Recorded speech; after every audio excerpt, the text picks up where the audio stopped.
Welcome to the Fit Strong Women Over 50 podcast, episode number 87.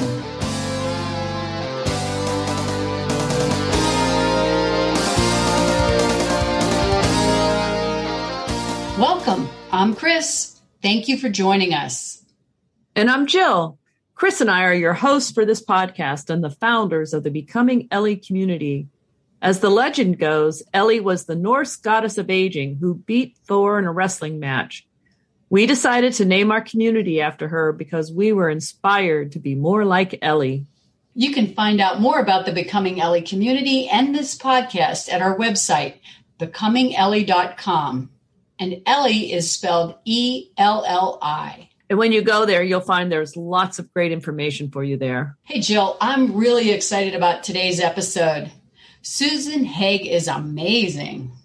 Oh, yeah. She was the first woman to complete 100 Ironman triathlons.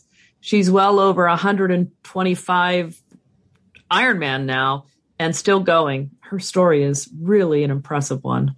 Let's go to the podcast. Susan Haag is the first woman in the world to complete 140.6 races, what's often called the Ironman distance. She's currently at 125 and rising. Susan is an attorney who lives in Jacksonville, Florida, and has been running triathlons since 1990 and Ironman races since 2002.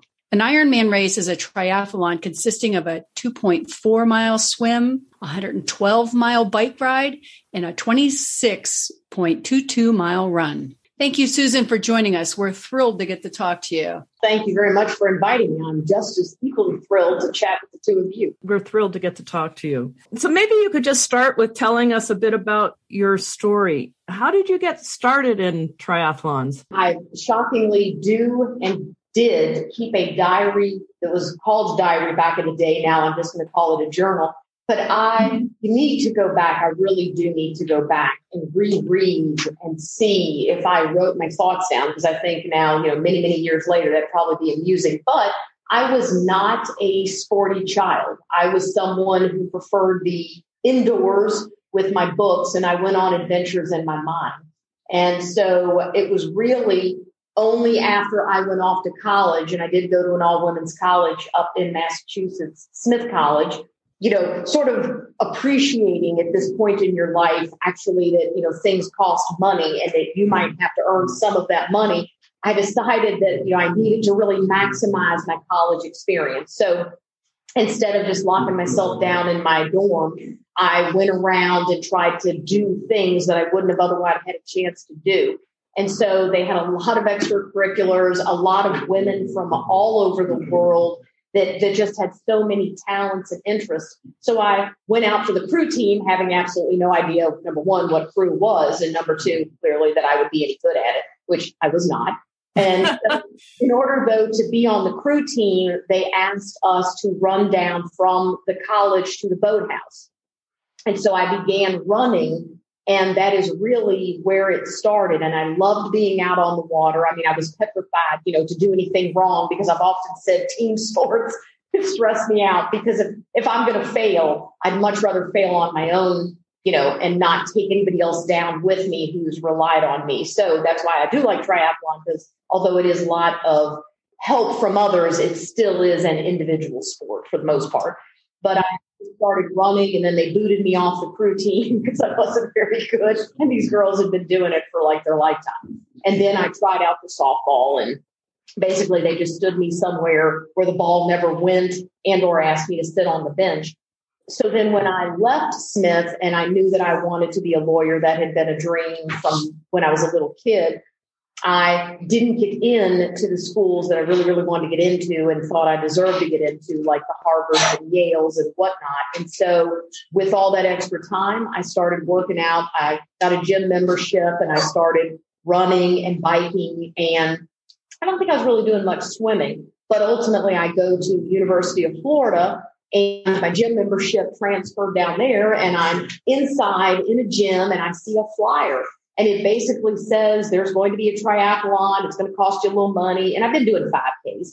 But when I saw that, I'm like, oh man, that just sounds like super exciting. You know, I haven't probably been in the pool except to frolic around and throw some sunscreen on and look good around chair or something. But I asked a classmate if he would take me to my apartment pool and kind of just ensure that I still had the same, strokes I learned as a child. And then I asked my roommate if she had a bike, and she did not. So she asked her boyfriend if he had a bike, and he did, and he was willing to lend it. So I go over, and it was like in the middle of Florida. I'm sure we swam in a lake. It was probably festered, had alligators everywhere. I'm sure there was snakes, because I don't know I see anything or touch anything, even other people. But I got down there, and I'm pretty certain that even through easily the first 25 of my Ironman, I could not, probably 50, I couldn't put my head in the water. I just couldn't handle it. It was very claustrophobic and very dark. So I would swim like an alligator, right with my eyeballs out above the water. But that's a whole nother story. I like to think of swimming like that as the life-saving stroke, so that you keep your eyes on the person that might be drowning. And actually the buoys, those are my goals. People swim like this in front of me, diagonal. And I'm like, folks, if you learn how to swim or you could sight, you'd have been out of the water and practically done with the race. So that's actually a really good way to swim. I'm going to remember that. It's just like, I guess this is the breaststroke. It's just like breaststroke, but your head goes back and forth, but your eyeballs stay above the water. So I was really good at that. But I think I doggy paddled my first swim. I'm sure I did 2 strokes, realized that was no good, and doggy paddled. 1/4 mile is doggy paddleable. And then the bike, of course, I had no idea about bike maintenance or good biking skills. I just needed to go from point A to point B. So, of course, flat. So I rode it flat because I didn't know how to fix it. Oh, no. Yeah. And I'm thinking I had to be somewhat close. And then, of course, I could run. And so I believe I probably did very well, but I was hooked. It was the most exciting day. So what made you decide to do more Ironman after that first one? Yeah, well, so this is just a dinky race. So I did from 90 to 2002. So for all of that time, I was quite content to do many. I mean, pretty much I have a little bit probably OCD. So once you do one, it's so exciting. You got to do another one and then another one. And then once you've done one, it's part of the family. So you don't want to put it out. So 2 becomes 3, becomes 4, becomes 1,000. So I basically, and I've kept a list of all the races that I've ever done. That's how I know I am easily about 475 triathlons, just triathlons, not everything else. Wow. Yeah, that is my advice, if you will. I just love them. And I love all the people. I mean, to be honest, I think it's the people I love more than the event, but it makes me feel good at the end to be with my friends. But I rode his tire flat in, and I had to buy him a new tire, new tire, because I think it was like a square when I came in. But I really was then looking for them. So then when I would go back to the gym, there was a gentleman in there named Courtney, and he enjoyed them as much as I did. So now you're sort of empowered and enabled by someone else who enjoys them. So we're lucky. We live in Florida. So, up there, people are like, oh, my season is 1 month. I have to jam all those in. I'm like, oh, Florida, our season's 12 months long. We race triathlon year round, so that also is something that maybe can set me out because I have the ability to do so.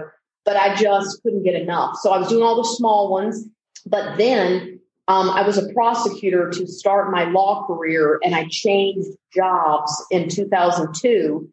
And I had not really put Ironman on my list because, first off, it didn't really excite me because it just sounded horribly long. I mean, half was plenty. You still had a lot of daylight hours. There's time to eat plenty of food, time to, enjoy your friends, time to complete travel back home.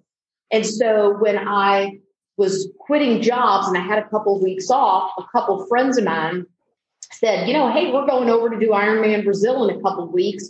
Do you want to go and do?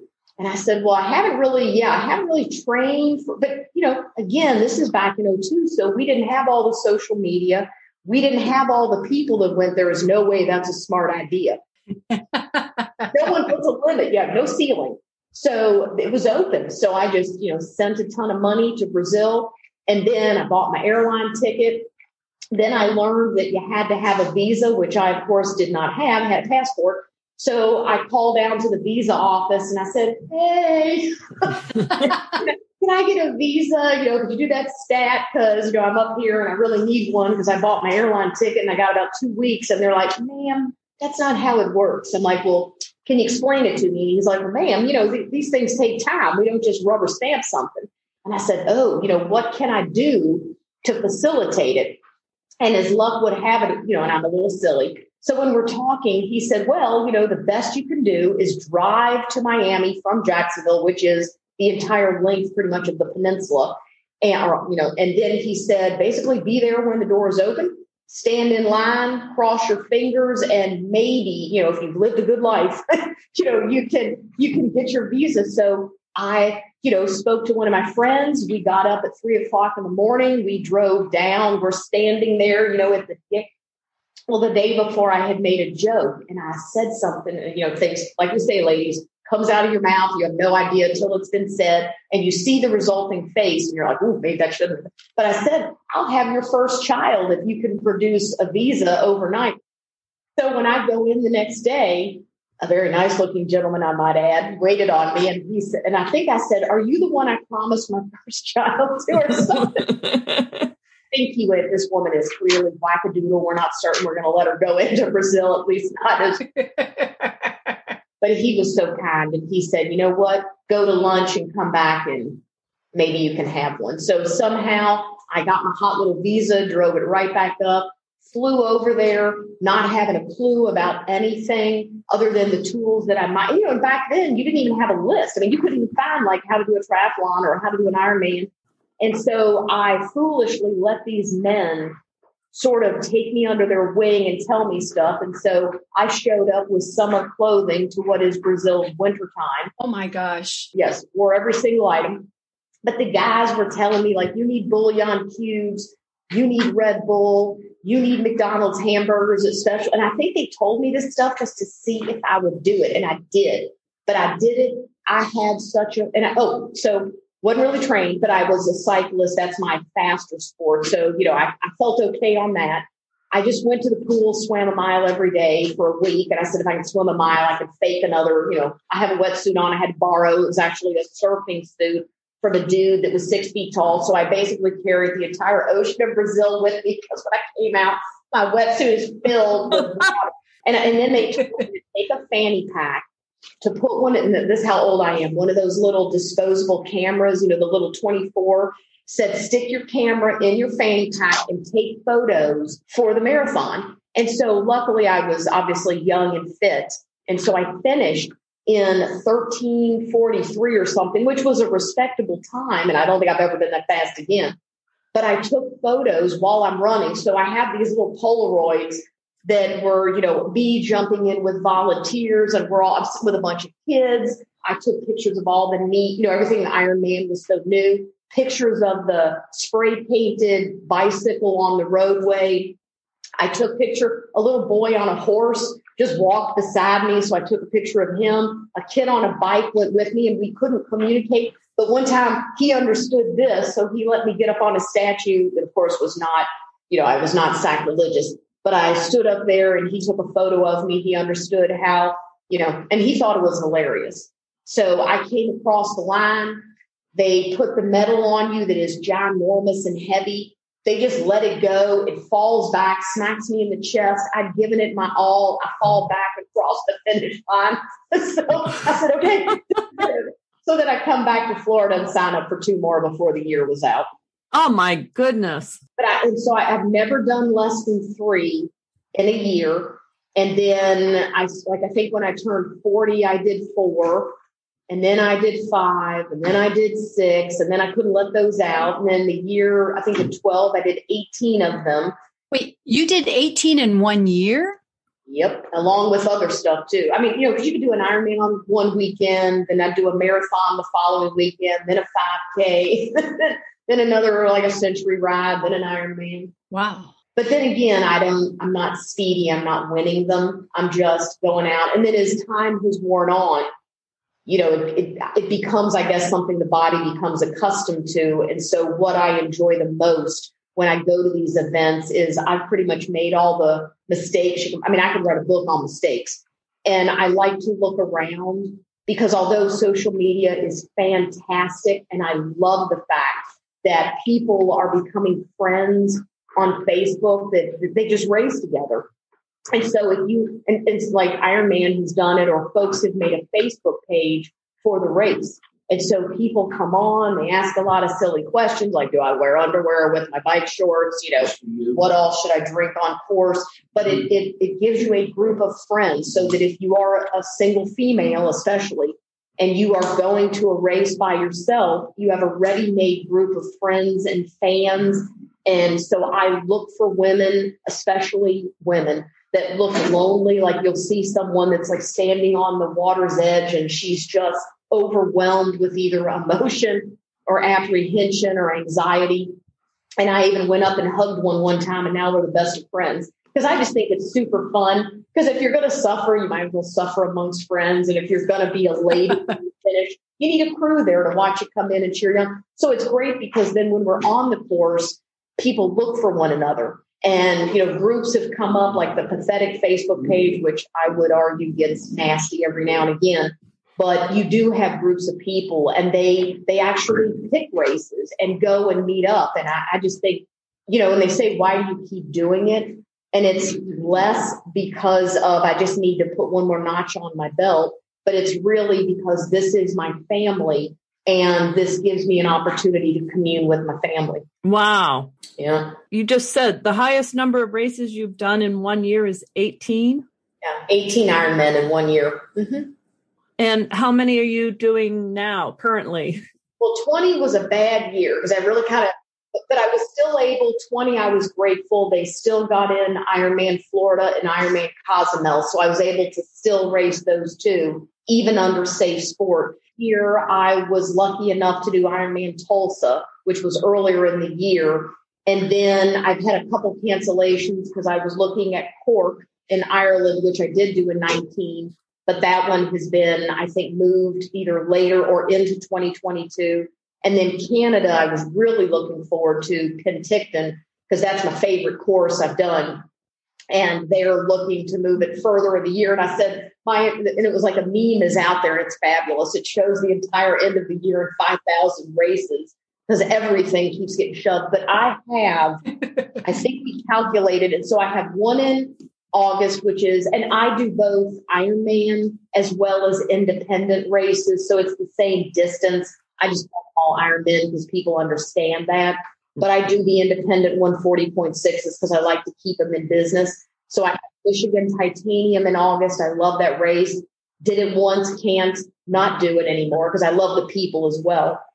I'm doing Chattanooga, Indiana, Maryland, Florida, Cozumel, Great Floridian. So I think I have 7 more Ironmen this year, and they fall between August 20th and November 20th. Wow. So what's your training routine like? Do you still train, or is all your races enough to keep you fit so you don't have to train?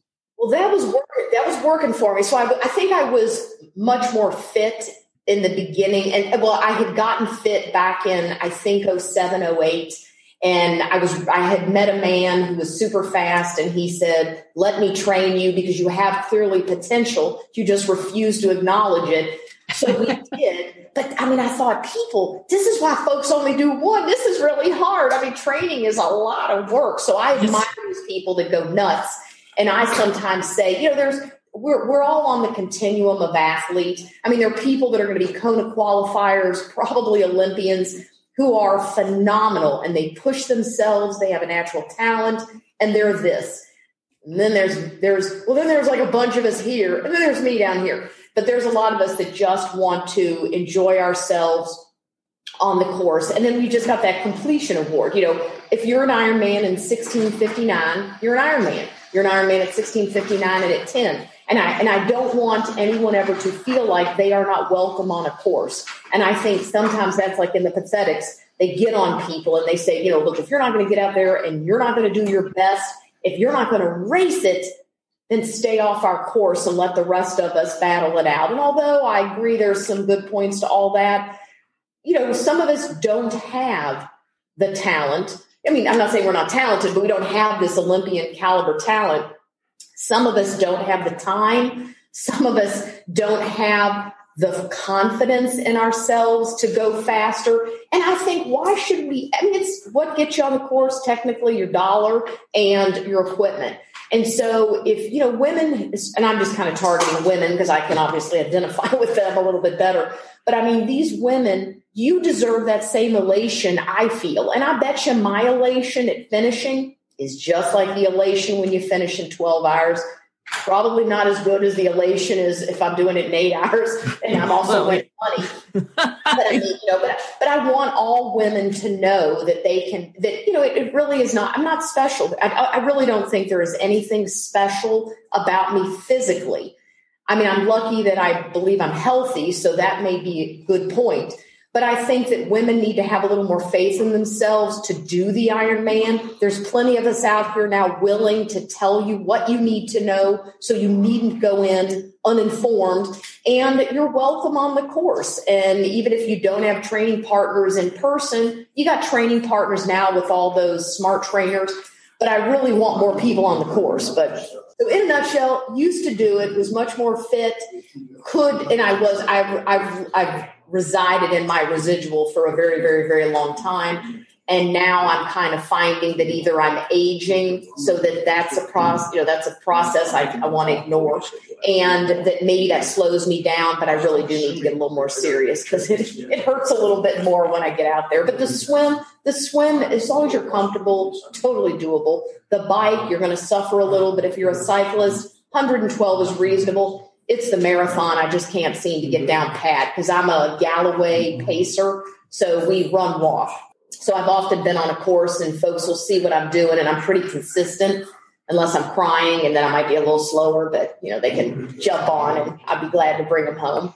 So no, I don't train nearly as much as I should. And yes, the races are training. How do you avoid getting injured? I mean, how do you keep yourself healthy physically for this? I think it's because I don't train like a demon, like a lot of these people do. I think that and I'm not a coach. I mean, I need to say that loud and clear, and I'm not taking away from anyone that's a coach, but I know my body and I know what I want out of it. And I just know that if I take it easy, if I feel the niggle, if I don't feel good mentally, I just don't do it. And then, I'm lucky. I don't, technically, but I think women just push themselves. And some people are very OCD about their training. And if someone slaps a piece of paper in front of them and says, you need to do this, you need to do this, you need to do this. I often show up at Ironman and these women that I've followed them are training like a dog and they beat me by 30 minutes. And I'm like, I'm just not going to go, like a dog for 30 more minutes. Right. Plus I like to pet the dogs. So I'm probably going to lose another 30 just in the pet. And I agree, we're all different physically and to each his own. And that's where the coach comes in, because I think a lot of it is mental. Well, that leads me to our next question. How do you keep yourself mentally motivated to do this? I think it's just because I love it. I mean, I think there are people that, of course, I think get caught up in the drudgery, but it's the one and done. This is an achievement. I'm aspiring for it. That's my mindset. But I used to always tell people, I would say, just wait 24 hours and the bug will bite you again. Because I think we all get caught up in these amazing people that are triathletes. It doesn't have to be Ironman. It could be any distance. But the people are so great, you want to come and spend time with them. So I don't know. I mean, I don't find myself getting burnt out. I may find that I'm not as excited about something, but once I get there, the way I always also look at it is I was never an adventurer, but as I've aged, as the world has opened up and I've seen what is possible, every time you lace up at a race, whether it be a 5K, a triathlon, a marathon, I look at it as an adventure. I don't put my head down and just go. Instead, I'm looking to make jokes. I'm looking to encourage other people. I'm grateful when they encourage me. I like to look at the signs along the way to see if there's a funny one. I'm looking for good looking men. It's nice to have a little eye candy on the course.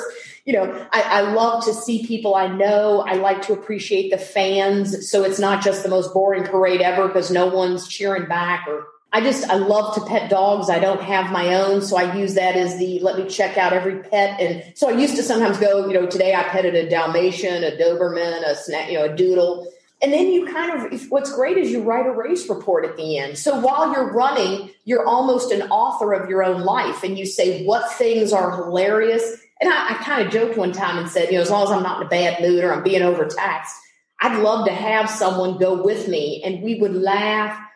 I mean, I think I'm a pretty good pacer. I try to keep everybody upbeat with jokes and pointing stuff out and yelling out. Because the greatest thing, too, is if you ever go by a field, horses, not so much, but cows, if you catch them off guard or if you do a real shrill tone, you'll be riding and you'll say, hey, cow. And they're like, boop. And it's just like you see this whole field turn and look at you and it just cracks you up. So then that buoys my spirit for a little bit of time.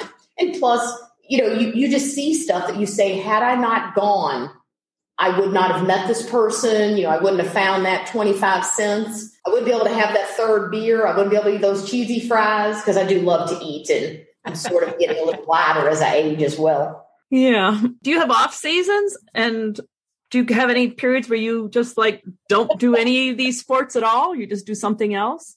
I had the COVID off season. That was like an imposed off season. No, we race and when I say it again, ladies, when I use the term race, I euphemistically use it because racing is to me, for us, participating. So, I find that we have most running races early on in the year before the water warms up a little bit. But now South Florida's got plenty of triathlons. So I think I did triathlons in December and then did another one in January. So then I just do as many as I can possibly do. Here in Ohio, people have the off season, and the debate here is, do you maintain, try and do some form of swimming, biking, running, yes, or do you just go to the gym and do strength training, that kind of thing? I mean, I like the biking, but I don't necessarily like biking cold. And I'm telling you, we have got a huge problem with I love being outdoors. And in Florida, you can pretty much be outdoors. You're then super hot and air conditioning is good too, but you don't have a whole lot of adventure when you're running on a treadmill or biking on your smart trainer. But we have really got a problem out there with the way people just drive like maniacs to begin with. It's just, my way or the highway. I got to be somewhere. I think half the time people don't even know their speed limits and they don't care. And so we're losing so many cyclists, and so many of my fellow cyclists say, if it's not a race, I'm training indoors. And I don't think you are as good a bike handler when you're riding on a trainer. You need to be out. You need to be riding with your friends. And it's a joy that we're sort of being robbed of because people just can't seem to watch what they're doing and pay attention so they don't hit cyclists. But I prefer to bike outside. I don't have a smart trainer. And plus, I'm not technologically savvy enough to put the bike on the trainer, take the bike off the trainer, put it back on. Right. You just have to have two bikes. So do you bike on a bike trail, or it's always on the streets? I have a path that I like out at our beach, which is when I get on my bike, I don't necessarily want to go around my town and stop at every light and watch for the person that's like, oh, hey, yellow light. Let me just cut off everybody coming, and they're on a bike. They're not going that fast. They could stop.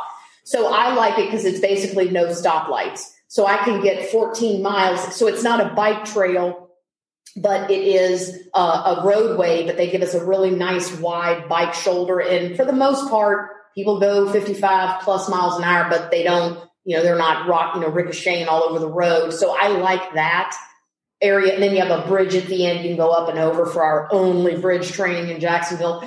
We have a rail trail, which, a lot of people like it. I'm not a huge fan of it because I don't like having to look for kids on bikes or have people biking over their skill level, or have to interrupt the family that's just come out to do 12 miles all together and they're taking up the whole path.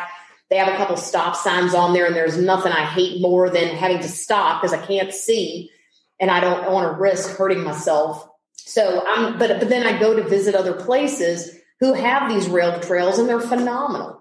everybody, it's mostly for people that are faster cyclists, or if you go in the morning, that's before your slower people, or it's random enough that it's safe for everybody. Yeah. So I would definitely encourage people, especially if you're a new biker and your handling skills are less. But I mean, just like they say, if you're new to the sport, you don't want to just swim in the pool. Like my gym has an outdoor pool. So we swim in the outdoor pool all year round, but it is heated. So that's a luxury item for me. We do have, so I know when like COVID came and you just don't think about it because you're like, everybody's just got what I got. And then you hear people go, well, I can't even get in open water. It's not, we just have open water and it's freezing and we can't get in it. So we're in the pool. Yeah. But, you don't want someone just jumping in for the first time going, I don't have a black line. What do I do? And then they panic. So do you do races other than triathlons, like bicycle races only? Yeah. Well, I don't race bicycles, although I would be probably broken because I don't understand how like the Tour de France, when they're all lopped up into the right. I wish I'd done this more as a younger person because we bounced or we didn't much care. Or we didn't know better. But as I get older, that phenomenon is I am now more frightened on a plane. I mean, you throw a little turbulence at me and I'm like, cat scratched into my chair and I'm looking around and no one else seems to be bothered and kids are like, yay. So I'm very aware that I can be, bounced about. So, but you do running races, go out and do a marathon or. Oh, yeah. Yeah. I mean, if you said to me, there's a marathon this weekend, I'd say, oh, that sounds great. Let's go do it. So I don't necessarily, and that's probably bad. But maybe that's why I don't get injured. I joked, and Leslie Battles, a friend of mine, and she thought it was hilarious. I said, race fresh, don't train. So that's worked all. So yeah. So I mean, I will go out and do, so it's not like I've trained a bunch and then I'm like, okay, I can only do a marathon. So like I say, if I find something I want to do, I just sign up. And if I forget about it and it's, I'm just like, because I walk. So again, there are people that would say I have no business being out there, but I always do get in before the time cutoff. Because I do agree that if a race has a cutoff, there's a reason it has a cutoff. And if I am going to participate and expect a medal, I really need to mind that cutoff and not attempt something that I have no idea whether or not I can do. Now, if the race gives you a medal and it takes you an extra half an hour, it's perfectly fine with me. I'm not taking anything away from your achievement, because that argument goes on back and forth about, people that, take more time because then they're applauded for completion. And then they say, well, can I get an Ironman tattoo if I took 30 minutes longer? I'm like, you can get everything you want. It's your body. Yeah, there are no tattoo police. The tattoo police doesn't ask for There should be. Maybe there should be a tattoo police, but there isn't. So yes. Do you ever feel like, wow, I've just really overdone this? Yes. Oh, I mean, and let me tell you, I remember, because the fun thing about me is I've been doing it for so long. So I've seen the progression. So back in like 03, 04, 05, I did Ironman Lake Placid. And I don't know what it says about me. I probably should go see a therapist because they probably have some good words, but I would just bite off more than I could chew. I mean, I pretty much figured I could chew it, but it was going to be a lot of gristle involved. And so I signed up for Lake Placid, and it's like a year out and you're like, I'm really going to train. And, you're like, well, I'm going to do a marathon now. And I did it kind of slow and I'm going to get a little pool swim in. And I've not been in the water for 100 years, but I'm just going to go swim a couple days before I go do an Ironman. Because if you go slow enough, they give you plenty of time. So when I got on the course, I knew, I said, why did I think this was a good idea? I felt bad because back then a small number could get on course. And I had someone say to me one time, how dare you not take it seriously because you're keeping people who really would train and who are more worthy of this course out here. And I want to go, but my dollar is their dollar and life happens and you made me feel bad. But I'm out there and I'm scowling and I'm just like, man, I've cried on courses where my feet hurt so bad. And you're like, why did I do this again? I knew the pain would be there. And I hear this man coming back toward me. So he's obviously way ahead of me. And he says, something like, good job. And, what gets ready to come out of my mouth is, it's not a good job. I really should have trained. And when I look up, he's running on a prosthetic. And I thought, number one, dude's cheerful. Number two, good heavens, he's super fast. But it made me kind of just step back and say, stop being cranky. I mean, here's a man who's got joy, number one, because he's fast, but he's out on a course. He's challenging himself far more than anything I ever have to do because I have all my appendages. And so at that point, I just said, how dare you, so what? You're having a bad day. The way to get this done is to turn that frown upside down, get a positive attitude, start cheering other people on, be that happy person on the course. So then one time I did Mont Tremblant, and it's a big, long out and back course. So I plastered a smile on my face and just smiled at and I swear to you all, and there was a lot of people ahead of me, and every single one of them smiled except maybe two or three. Wow. And you know what? If you think about it, they say when you smile, unless, I guess if you could just go and then go, maybe that doesn't change you. But for the most part, I think, have you ever just been caught up in your own world? You're at the grocery store, you're in line, and for whatever reason, there's like an angel and somebody just smiles at you. And I swear to you, it affects you. It does make a difference, doesn't it? In fact, I've heard that you have said things like party in the back. Yeah. And can you explain a little bit to our listeners what that phrase means? Oh, sure. Well, we call it a mullet. But I mean, again, I identify with people at the back of the pack. And I found those people are fun. Once again, if your head's down, you can't be, if you're having fun, then more power to you, but you're probably not having as much fun as we are. So I don't know what overtakes me, but I think it's just the joy of getting, there's a little apprehension, but it's the joy. So I always say we're party in the back. And so the people will come, the people that are unsure how the day is going to unfold, they train, but there's a long time for things to go wrong, things you never even ponder would matter. And we dance. So at Ironman, I think at one of the Rev 3 races back in the day, they had like a dude with music. And so he started playing a good song and heck, you got to move those feet. And so, it's a way to loosen up. If you're dancing before you get in the water, preferably don't jack your heart rate up or you'll go in and have to stop. But we started dancing. And if one person does it, I bet you two do it. And when two do it, the third feels comfortable. And then all of a sudden that euphoria just comes out and it's contagious. So that's always, so at Maryland, I have many times over, and I love Jerry Boyle. He was the race director until he untimely passed away. And he had that same mentality. He always cheered for the underdog, and he wanted everybody to have the best experience that they could possibly have. And what better way to do that is remove the nerves and give somebody a whole group of people that they can rely on and reach out to and feed off of for that joy. That's a great attitude, because I know there are some races where the people at the back don't feel really welcome. On the other hand, Chris and I did a half marathon and we were in the back. That was the most fun we ever had, I think. We were taking pictures. Yeah, I was thinking about that one too, Jill. That was Cleveland 2018, I think. That was just so much fun. I feel like I might have done the Cleveland Marathon. I did one of the marathons up there, and I had the people were fabulous. And I think I drank more chocolate milk than because I think they had chocolate. Was there one that finished in a stadium or something? That's Akron, I bet. Oh, I did Akron, but I did Cleveland with Age Group Nationals. Yes. I did the Akron Marathon and then Rev 3 Cedar Point. I loved that race, but I love people more than I love the sport. And although I enjoy it, I just think sharing it with someone. And I joke and I talk about the buddy Ironman. And I one time had a guy do it. I said, look, we're not going to cheat.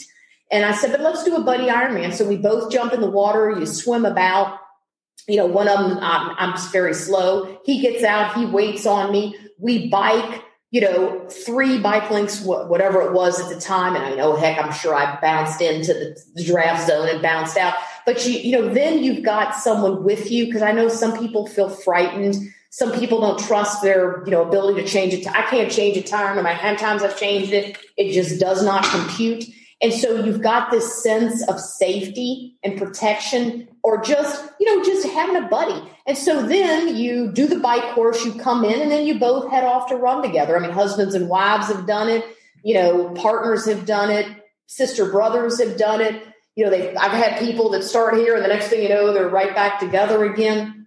And I'm telling you, it changes the dynamics of a race. So I often say, and I've joked, one time I joked that I said, I need a new career. I'm going to start hiring myself out to be your buddy Ironman.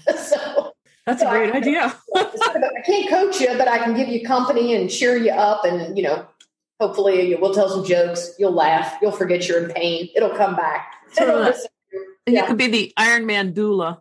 Yeah, oh, I like that. I need to be a doula. I need a better word.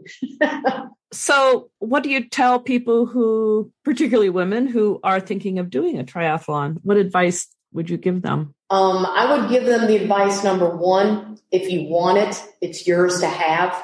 And I mean that. And I went up this weekend and I was graced with the ability to race with some athletes that have CP. It's called My Team Triumph. And I was able to pull them on the bike. And so the night before, we're at a bar, shocking, and we're having dinner. And there was a woman there, and she was an older woman. She must have known somebody. But I got to talking to her, and she said, I cannot believe what you've done. And I really don't think it's that special. If you will, if anything, it is self-indulgent that I have gone and done all these things because I get great joy out of it. And she said, but I just want to do one. And I said, but you can do one, and I'll be glad to help you. And I offer to all of your listeners, I am on Facebook. I will read your messages. I will share my phone number. I have spent hours with people telling them what is expected. But I would say, if you want it, first off, number one, you need to want it. First off, everybody should want it because it's just fun and you can do it. So first off, want it. And then secondly, want it really badly. Want it so much that setbacks don't matter. I mean, you can get sad, you can feel sorry for yourself, but just pick yourself up and start again. And you don't have to kill yourself. You really don't. I'm not special. Ironman gives us enough time. I mean, we'd like more time, but they give us enough. And as long as you just say, if I'm not a swimmer, I need to become one. If I'm not a biker, I need to become one. And if I'm not a runner, I can be a run walker, but I need to, some women walk faster than I run walk. So I'm a slow walker, which is why I got to throw a bunch of, but I mean, you can have it. And if you want it though, then I'm telling you on race day, what do they say? What is that? I never can remember that saying about something. It's some percent physical, and then it's even more like it doesn't add up. I may write down, like tattoo it on myself, and then my mom would go insane. But you just mentally have to want it, and it tears me up when I see people. And there, you ride by people, and you're like, good heavens, if I had that experience, I'd have thrown in the towel and gone home too. And some days that's the day. But if you stay engaged mentally, and I tell women, because I don't think crying is a sign of weakness. I think crying is a sign of letting your soul come through. Crying is a sign of just saying, this will make me feel better. I am the master of myself. And if crying makes me feel better, I'm in control. I will cry. I will let it out, and I will go on. And I think, women are amazing. Women have done far more amazing things than I have. They've had life experiences so much more heady than anything I ever will. But if you are a strong woman, and if you know in your mind, this will make me feel much better about myself and my capabilities, then I will be with you all the way. If I'm not there on the course, we could have a pep talk. I offer always before races. I said, if you need to be talked off the ledge, I'm here, because believe me, I'm goofy, and you can just tell me why you're frightened, and we'll get to the bottom of it. And I do. I saw a woman crying, a young girl was crying, and I went up and I said, she's with her parents. And, but sometimes your parents telling you it's going to be okay. They have no idea. You need to have a competitor. You need to have somebody that's gone out there and fought the fight and drug that lion back by his tail. And, someone who just says, looking at you, I know you've got it. You know you've got it. Now have faith in yourself. And if I see people in middle of bike ride, we stop. I've stopped and I talked to a girl off the ledge. She was sobbing. And we look for your family, but we get it done. And sometimes you just have to be smacked across the face a couple times. But I do. I say cry it out and then get on with it. Our podcast is for women over 50. Is there anything specific that you would say to the women over 50 about training and doing triathlons and all of that? No, because and although I respect everyone over the age of 50, I'm fighting it every step of the way because I just don't want to grow old. I want to have hit a point and plateaued and be done with it.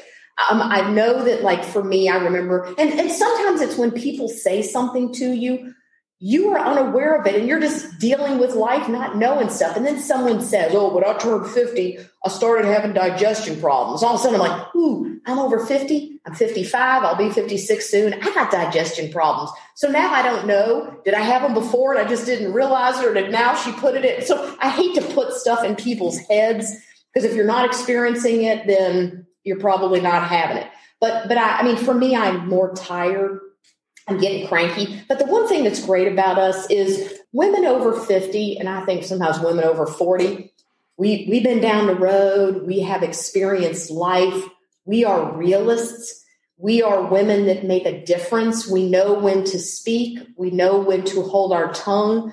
We are nurturers. We are caregivers. Most everybody but me. It's all about, most women have families. You put your family first. You don't put yourself first. You feel bad about it when you think you're putting yourself first. You work really hard. Your kids still do things that you don't want them to. So people have so much life going on, but they just discount that all that experience makes them fierce, makes them know what they want. And if you don't want to be an Ironman, I applaud you just the same. You're missing out. But I mean, it's a way to be a warrior. It's a way for us ladies who we've just done food stuff, put food on the table. We do the shopping.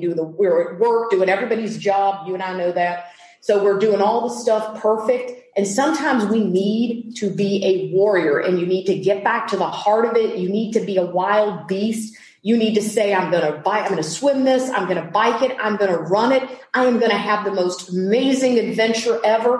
And I'm telling you the elation when you cross that line, knowing that on that given day, you went 140.6 miles under your own locomotion.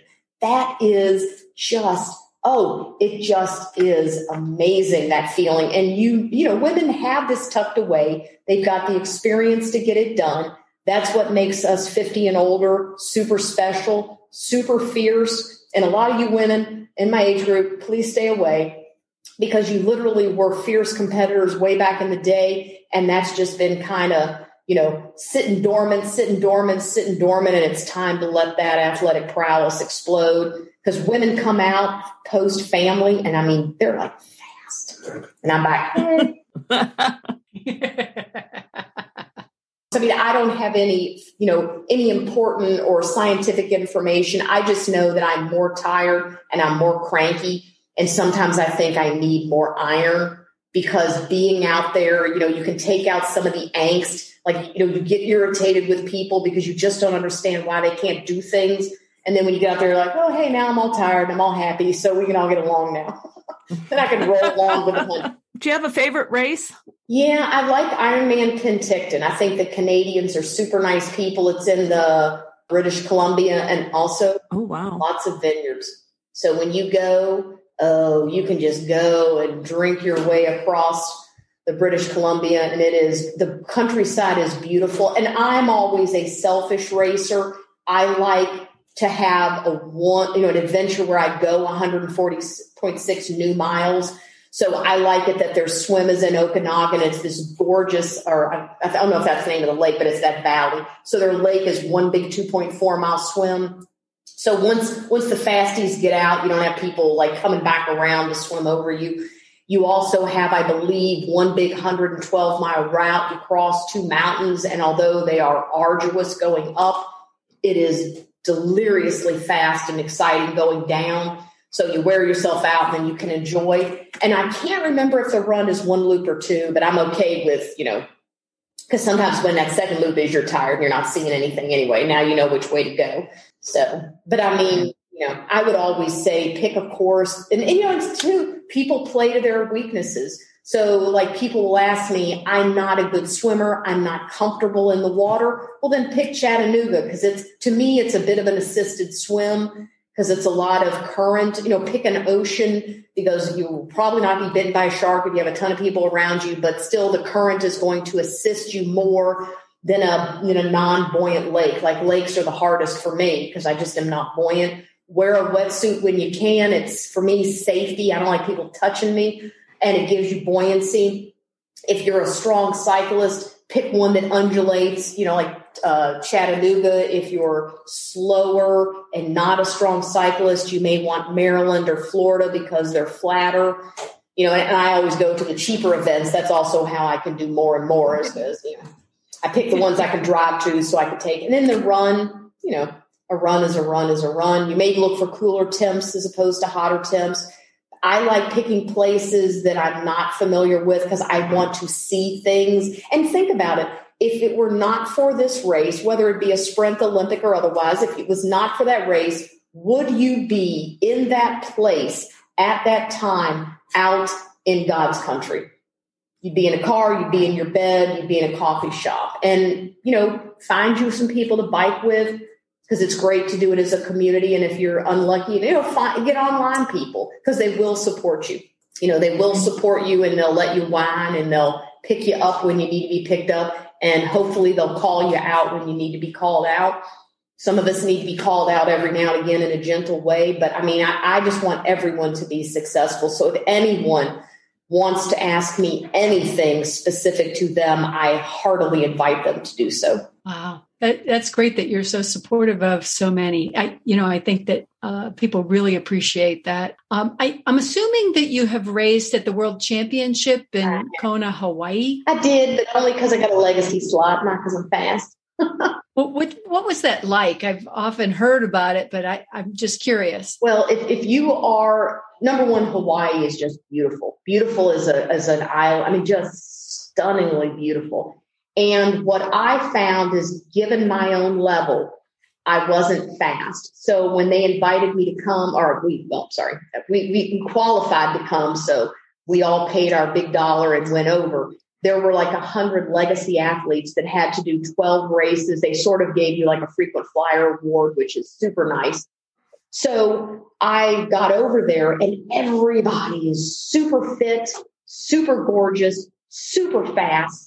And I just thought, wow, I stand out like a sore thumb. And I feel kind of embarrassed, that I'm here when everyone has had to qualify, and all I did was pay my fee and complete the course.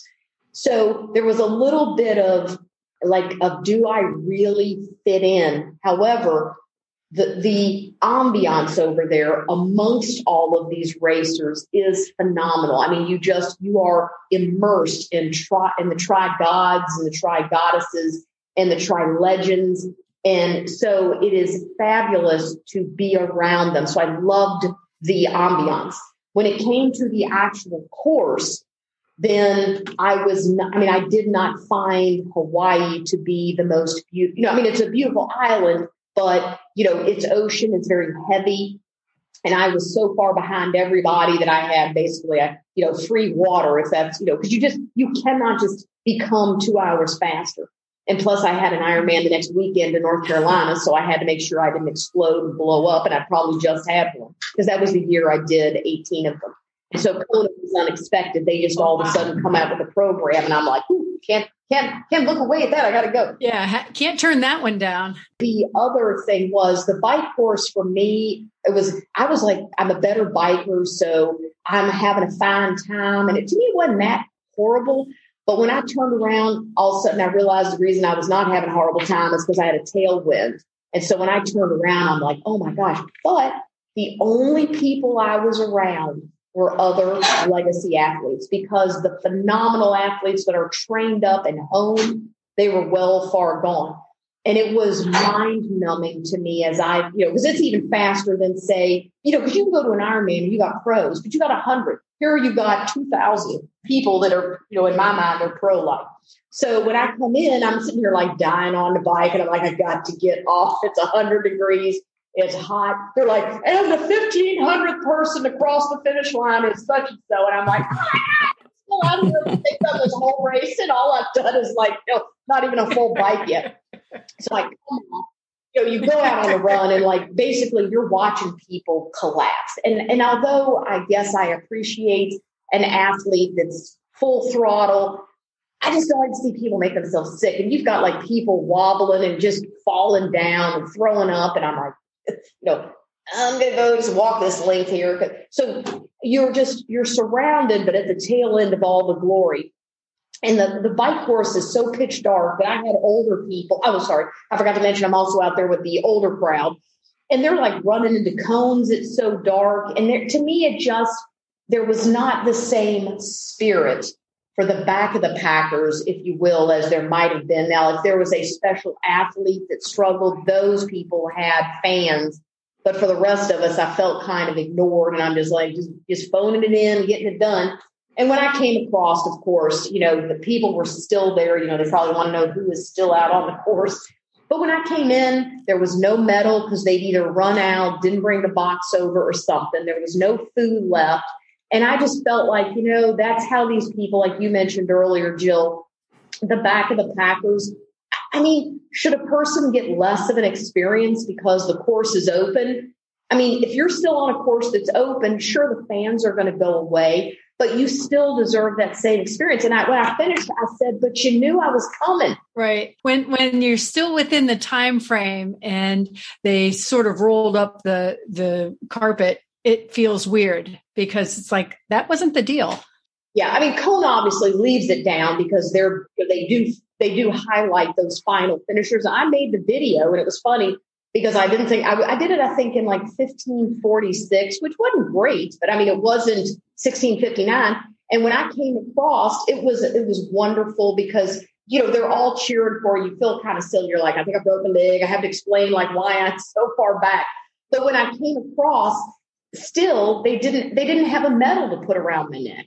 That's a shame. Yeah. And then me and like 6 older men are like, but we don't really want ice cream. We wanted the pizza that you had, go get some more. So they didn't roll up the carpet, but I did get the sense that if you're not super fast, they're not catering to you. Yeah. But they got me like in the video and I come across from the red thing screaming and yeah, that's cool. My sister blinged out my bib and blinged out my skirt, because you got to look good. Can't be first. You got to look good. Well, that's true. Yes. That's a high point. So this is a complete change of topic, but do you eat in any particular way? Not when you're racing necessarily, but just your eating. No. People will laugh. The 2 things they make fun of me about are that I don't train properly, or if at all. And the second thing is to me, we get one life. And it's sometimes we try to be thinner, we change our hair color, but I don't want to eat salad with vinegar on it. With a little bit of time I got left, or hopefully a lot of time I got left. So I don't eat right, and we shall see if my health will forever remain good. But I love cheeseburgers, I love French fries, I love alcohol. I love beer, I love bourbon, I love scotch. I exercise, I think, because it not only makes me feel good, but I try not to. I'm not always successful, but I don't feel bad about, going to someone's house. And if they've made this wonderful meal, you can better believe I'm going to be eating one of everything unless it's Brussels sprouts and I don't like those. But like I went out this weekend and stayed with friends and we had cake every single night. Really at the end of the day, what is a pound or 2? Really, at the end of the day, I see myself, I see photographs. I'm not happy with the way that I got the little muffin top. I'm not thrilled with the way my skin is aging because I was foolish with sunscreen. But, again, ladies, we get one life and cake is good. And we don't necessarily have to eat the entire cake. One piece is probably enough. And I'm grateful, that I've got the health and the genetics. I think genetics play, and that's why when women beat themselves up, I'm like, ladies, I'm not a geneticist, but this isn't all you doing everything wrong. It's genetics. It is, emotions that we, here I am speaking about things I shouldn't, but we are who we are. And life shouldn't be every day being sad about something or beating ourselves up or keeping ourselves from something. Talk about the elephant in the room. If someone's done you wrong, let them know. If you expect an apology, give them a chance to give it to you. But I hate when things go unsaid. I hate when women are uncomfortable and they don't go and do because they think they don't look right. You know what? People are going to look. They look at me. I was apparently recently called old fatty. And I'm telling you, the person that told me, she said I didn't confront him. But when they told me, I cried. I mean, it hurt my feelings. And I thought, wow, I now fully understand what these women who, and sometimes, you know what, ladies, we think they're looking at us and they're not. I'm sitting here going, oh man, that guy must think I'm really ugly. And that guy doesn't even know I'm in the room.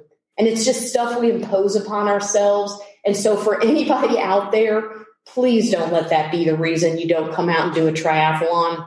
Find some shorts that fit, wear that baggy t-shirt, come out, be surrounded by women that want you to succeed. They don't look at you because you're too big to come out. You're too small. You're too ugly. You're too fat. You're too white. You're too black. You're too whatever. We are all women first, and we should all raise each and every one of us up. And it makes me very angry when women talk about other women. When I don't like the word biatch, I don't like the B word. I don't like it when we refer to each other like that because it just makes it easier for other people to do it. I don't care if I'm old. I don't care if I sound like your mom. But for youngsters out there, knock it off. Don't put a bumper sticker on your car that says that either. It's not really that funny. Good advice. That is wonderful advice. So you mentioned that you're probably going to be doing 7 or 8 more triathlons this year. And you also said something that you decorate your skirt, your shirt. Like, tell us how you bring joy with what you wear. Oh, well, when you get your, I don't necessarily like when people call my name out. So I sometimes tuck my bib up in there because then when someone says, go Susan, I assume you know me and I turn and look for friends. But I think for women, if you want someone to cheer you on, write your name on the bib, even if it's not on the bib so people know. I watch marathoners will put their names. If it's their birthday, they'll write, it's my birthday or I got a baby on board or something. I mean, just to generate conversation. But I love women that my mother always gets all over me because I'm lazy and I wait till the last minute. And then I got a top that's one direction in color. I got shorts that probably don't match. I have a hat on that doesn't match. But I mean, I always tell women race with what brings you joy. Like I liked racing when Lululemon was the only one. Now you got skirt sports, you got running skirts, but you've got a lot of different entities have Athleta, I think does, but they have skirts. And my legs are a little bigger, so I need something that keeps we always call it chub rub or, chafing in between the legs. So I need tri shorts or something. But then I like to cover it with people wear tutus. People have little stringy things. And you know what? If it brings you joy, wear it. And if someone says, oh, look at that silly person, you know what? That's on them. So don't let that affect what you wear. Feel confident. If you need a shirt over, then go find one that's meshy so you can still breathe. I mean, don't suffocate under your, all the clothing you feel you have to wear. But I mean, bling up the bib. That's a conversational point. People now use the crazy socks. They're like compression socks. And so people put the compression socks. And if you're ever a fan, you can always bring Fireball. Fireball is always appreciated. The little alcohol. What's Fireball? Oh my goodness, ladies. It is like it is nectar of the gods. It is cinnamon. It's like it's the little candy, the little cinnamon balls. Oh, yeah. Fireballs. Yes. It's a cinnamon liqueur and it's just called Fireball. So something else I forgot to mention is this. Number one, if you can join a team because it's fabulous having a ready-made group of people to train, cheer, whatever. But what's also fabulous is that I think a lot of the races are recognizing this now. So they have at the end of the day, like Tri Club Alley. And so our local Tri Club comes to the events and they bring the big old tent and they've got people that, you know what, you don't have to race, be a Sherpa. You as a Sherpa are far more important than any of the races. We call them Sherpas. And they come, they put the tent up, they take the tent down, they buy the dues go toward the payment for the ice. They bring alcoholic beverages. They bring chocolate milk. And sometimes they each person brings like a plate of fruit, a plate of cookies, a bag of chips. So that once you're done with, hey, I'm going to go out there and kick some booty and be the fastest athlete ever, or hey, I'm going to go out there. Our stellar endurance team knows where their athletes are, and they send athletes out to get them so that no one comes in alone. You always celebrate even the last finisher. So, the tents are right there by the finish line. So I love it because where there are people that have places to be, they leave. But if if you've got food and alcohol, everybody stays. So then you've got a ready-made fan base. So all races should put a tent alley right there, because that way it builds up their finish line for your final finishers and even your, beyond the race finish. And then also they're there so that when the awards go and you win an award, you got someone to take your photo. You got a bunch of people clapping for you. So you're not just the, Susan, nobody knows her. So that is one of the things I think is also fabulous about the evolution of triathlon, is that we've got now ready-made teams, and they're teams for all skill levels. And it's just, again, you got this cheering squad, and so that then what's cool is a lot of times they have the kits. So people wear the tri kit for their team, so they're easily identified. So like the husband of somebody just takes photos of all the tri kits and then they post it on Facebook. And I mean, we've got some ladies that are slow. And those ladies are celebrated just like we celebrate the first place finisher. And I think that is incredible, because that should be available to everybody. And so we even have, I think the base team is really great about that too. They've got like nationwide team, and they even have like little sub camps. So they'll get people together and they'll just say, like this weekend, they said, hey, let's just a bunch of us show up in Southwest Florida. So whoever lives there kind of organizes it. People drove in, they've flown in, they bring their bikes, they swim, they bike, they run together. It's not an organized, like we're really getting any training done. But once again, it gives you that social fiber, that established group of people. And one woman was afraid to ride. Everybody just stayed with her and they got her through. And I mean, we all need that in our lives, because that, no one needs. Great community. Yes. And that's why I keep coming back. And that's why I stay. That's wonderful. So you've mentioned now a few times that you're willing to talk with people. If our listeners want to learn more about you or contact you, where should they find you? Well, they can find me on Facebook. So it's my full name, Susan, and then Haag. And I mean, I'm glad I'll even give out my phone number. I don't want to be crank calls. But if they want to message me on Facebook, I mean, my email is easy as well. It's just my full name, which is Susan Lain, Lain. My last name Haag, the beginning of Haagen-Dazs, Haag @yahoo.com. If they send me that, I will most certainly respond to everyone.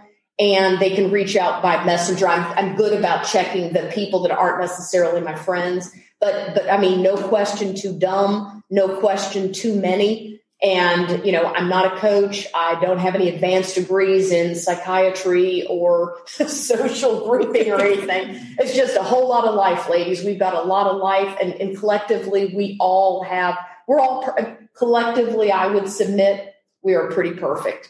So if you don't have that skill, just turn around, find you another woman, and more than likely she's got it. And it's a puzzle piece. If someone's missing your skill, then shame on you for not recognizing and not sharing it.